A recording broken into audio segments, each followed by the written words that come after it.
السلام علیکم ورحمۃ اللہ وبرکاتہ۔ ناظرین کرام، آپ کو معلوم ہے کہ امارت شریعہ پھلواڑہ شریف پٹنہ بہار میں نئے امیر شریعت کے انتخاب کو لے کر گہما گہمی کا ماحول چل رہا ہے۔ اسی بیچ ایک فتویٰ بھی جاری کیا گیا ہے جس میں یہ بتایا گیا ہے کہ انتخاب امیر شریعت کا نیا طریقہ شریعت کے خلاف ہے۔ یہ ناظرین کرام، فتویٰ جاری کرنے والے صدر مفتی امارت شریعہ ہی ہیں، کسی اور ادارے کا یہ فتویٰ نہیں ہے بلکہ اسی امارت شریعہ کا ہے۔ وہ فتویٰ کیا ہے، کس نے سوال کیا، کیا جواب ملا، وہ سب آئیے میں آپ کو سناتا ہوں۔ سوال یہ ہے،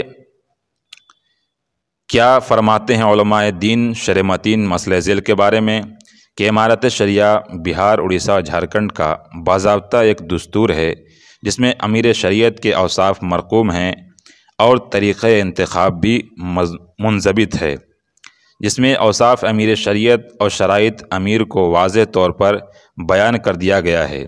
اس دستور اور طریقہ انتخاب کے خلاف یہ طریقہ اختیار کرنا جس کے ذریعے امیر شریعت کو امیدوار کی حیثیت پانے کے لیے پہلے 151 ارکان ارباب حل و عقد کی سفارش لینی ہوگی، جس کی سفارش کی تعداد 151 ہوگی تو وہ امیدوار ہوگا۔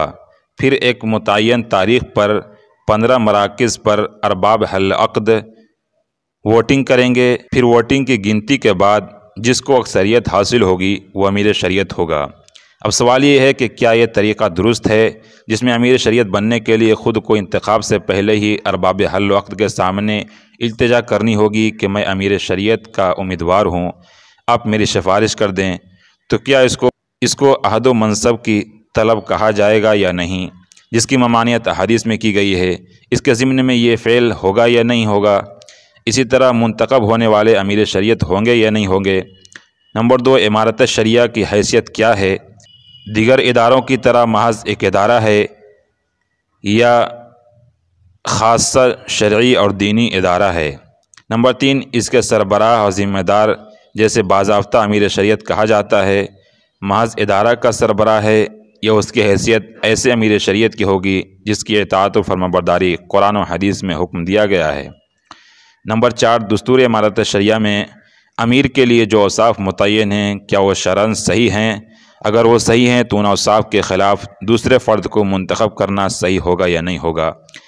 المستفتی محمد نعمت اللہ قاسمی، جمال پور، سپول ضلع دربھنگہ، یہ مستفتی تھے اور جواب میں چند حضرات کے اقوال جمع کر دیے گئے ہیں، وہ تھوڑا ملاحظہ کر لیں۔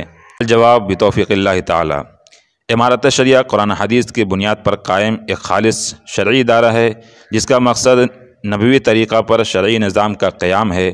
چنانچہ مشہور عالم دین حضرت مولانا عبدالباری فرنگی محلی کو حضرت امیر شریعت شاہ بدر الدین علیہ الرحمہ نے ایک موقع پر جواب دیتے ہوئے فرمایا، عرض اس نظام جدید سے یہ ہے کہ اس نظام کو شرعی صورت و حیت کے ماتحت قائم کر کے مسلمانوں کو ایک مرکز اسلامی پر لایا جائے، فتنہ و فساد، شقاق و نفاق کو روکتے ہوئے دین کو پھیلانے کی جتنی صورتیں ممکن ہو انجام دیا جائے۔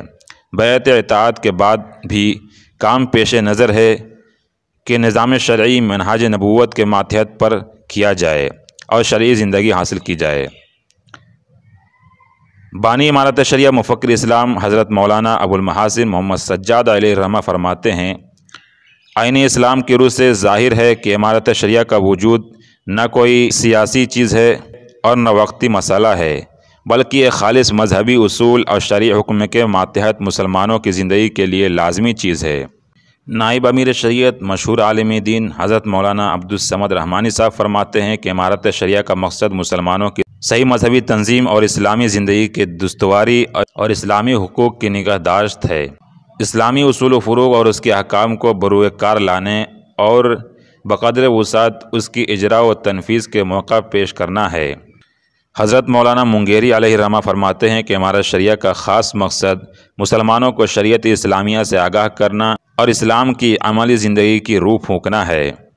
مذکورہ بالا تحریروں سے یہ بات بالکل واضح ہو گئی کہ امارت شریعہ ایک شرعی ادارہ ہے جس کا مقصد نظام شرعی کا نفاذ علی منہاج النبوہ ہے۔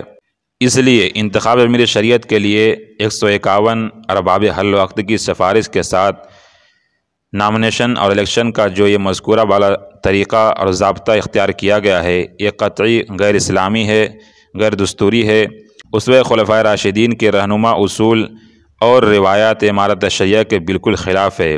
نیز اس طریقے میں عہد و منصب کی چاہت بھی بالکل واضح ہے۔ یہ وہ فتاویٰ ہے اور وہ سوال و جواب ہے جو امیر شریعت بننے کے نئے طریقے کے سلسلے میں سوال اور جواب کیے گئے ہیں۔ اب آپ ہی رائے پیش کریں۔